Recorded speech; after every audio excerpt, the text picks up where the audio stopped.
Խմբերի մասով ասեմ, որ երբ որ դեռ որոշումը չկար 65+ տարիքի անձանց ներառելու, հենց շատ քննադատներ ասում էին, որ ինչու եք այս խմբին ներառում, որովհետև նրանք ըստ էության ամենամեծ կարիք ունեցողներն են, համակարգը ծանրաբեռնվելու է եւ այլն, բայց մենք շատ հստակ մեր այսպես քաղաքականությունը հենված լինելով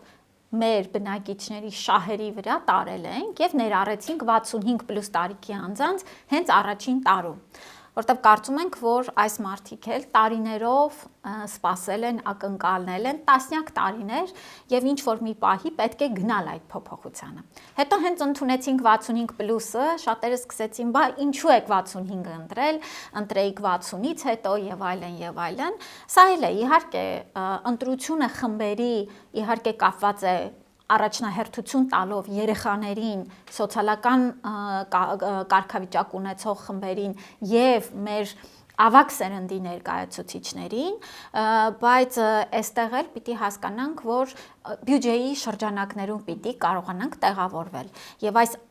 ընթացքում էլ պետական պատվերի ավելացումը միշտ սկզբունքով է արվել նախ երեխաներին եւ ամենախոցելի խմբերին պետության աջակցությունը, պետության հոգացությունը ապահովելը։